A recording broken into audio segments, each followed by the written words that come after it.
Olá e bem-vindos! Hoje vamos mergulhar num filme que, honestamente, mudou as regras do jogo. Jules e Jim, de 1962, do François Truffaut.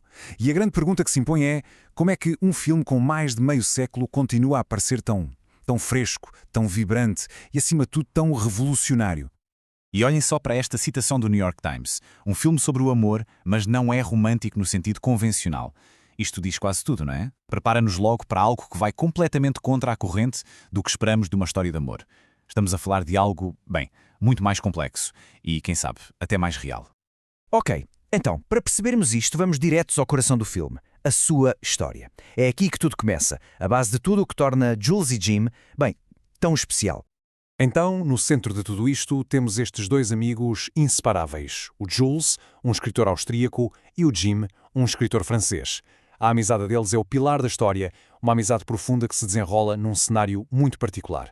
A França, antes e depois da Primeira Guerra Mundial. E depois entra Catherine, e ela é o catalisador de tudo. Não é só um interesse amoroso, é uma autêntica força da natureza. A partir do momento em que ela entra em cena, aquela amizade sólida entre o Jules e o Jim transforma-se e dá origem a um triângulo amoroso incrivelmente complexo e duradouro que no fundo vai definir a vida de todos eles. E aqui é que a coisa fica mesmo interessante. A forma como o filme olha para o amor. É contraditório, é complicado, às vezes até é perigoso. O Truffaut não está aqui para romantizar nada. Pelo contrário, o que ele consegue captar é aquela sensação caótica de ser jovem, de viver tudo com uma intensidade brutal, sem a mínima garantia do que vem a seguir. Mas para se perceber como é que esta história foi contada de uma forma tão única, é preciso olhar para quem estava por trás da câmara. E esse alguém era o François Truffaut. Ele não era só um realizador qualquer. Não, ele era um jovem rebelde, um revolucionário com uma missão: deitar abaixo a velha guarda do cinema francês. E o percurso do Truffaut é absolutamente fascinante, moldado completamente pelas suas próprias experiências. Estamos a falar de uma infância bastante conturbada, que depois serviu de inspiração para o seu primeiro grande filme. E depois ele torna-se um crítico de cinema implacável. Tudo isto alimentou uma determinação férrea para criar um tipo de cinema diferente. Um cinema que fosse, acima de tudo, pessoal e autêntico. Claro que o Truffaut não estava sozinho nesta luta, de maneira nenhuma. Ele era uma das figuras centrais de um movimento verdadeiramente revolucionário de jovens completamente obcecados por cinema que iam mudar para sempre a sétima arte. E esse movimento ficou para a história como a Nouvelle Vague, a nova vaga. Então, o que era isto da Nouvelle Vague? Bem, no fundo, era uma rebelião. Tínhamos estes jovens, uns verdadeiros geeks do cinema, como eles próprios se viam, que estavam simplesmente fartos. Fartos dos filmes antiquados, demasiado polidos, presos dentro dos estúdios. O que é que eles queriam? Levar as câmaras para a rua. Contar histórias que fossem, finalmente, reais e pessoais. E no coração desta rebelião estava uma ideia mesmo poderosa, a chamada teoria do autor. O que é que isto queria dizer? Basicamente que um filme devia ser a visão única e pessoal de uma pessoa. O realizador deixava de ser um mero técnico que executa um guião. Não, ele passava a ser o artista, o autor. Pronto, e com esta filosofia toda a fervilhar, o palco estava montado para a revolução.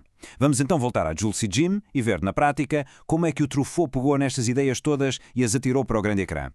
A pergunta que se faz é esta. Ok, na prática, como é que esta nova vaga se via e se ouvia no cinema? O que é que, no final de contas, fazia um filme da Nouvelle Vague ser diferente? E a resposta é fantástica. Estava tudo numa espécie de abordagem de vale tudo, de usar o que estivesse à mão. O Truffaut fez uma mistura absolutamente impressionante de técnicas. Temos narração em voz off, que dá ao filme um ar quase de livro. De repente ele mete imagens de arquivo da guerra, que nos tiram da ficção e nos lembram que aquilo tem um pé na realidade. E depois há montagens super rápidas, planos longuíssimos. Não era estilo só por ser estilo. Era usar todas as ferramentas possíveis para dar uma textura, um sentimento único à história. E o resultado de tudo isto é um filme que parece que se está a inventar à medida que o vemos. É isso que lhe dá aquela espontaneidade, aquela frescura que ainda hoje nos apanha. A narrativa não é nada rígida, não parece que está tudo escrito e fechado. Pelo contrário, parece que está viva, que está a respirar, a descobrir-se, tal e qual como os personagens. O que nos leva, claro, à grande questão. Depois disto tudo, porquê? Porquê é que este filme, feito em 1962, continua a ser tão relevante? O que é que o faz resistir ao tempo? E no fim de contas, talvez a resposta seja esta. Por baixo daquela história de amor tão complicada entre o Jules, o Jim e a Catherine, há uma paixão ainda maior. A paixão do próprio Truffaut pelo cinema. No fundo, Jules e Jim é isso, uma carta de amor à arte de fazer filmes. É uma celebração de tudo o que o cinema pode e deve ser. E isto deixa-nos a pensar numa última coisa. O que é que realmente faz um filme clássico para ser novo? Jules e Jim prova que a inovação não é só tecnologia ou efeitos especiais, é espírito. É a coragem de quebrar as regras, de ser profundamente pessoal e de amar tanto a arte que se está disposto a reinventar a sua linguagem por completo. E talvez seja essa a verdadeira razão pela qual, tantos anos depois, ainda olhamos para este filme e o sentimos como se tivesse sido feito ontem.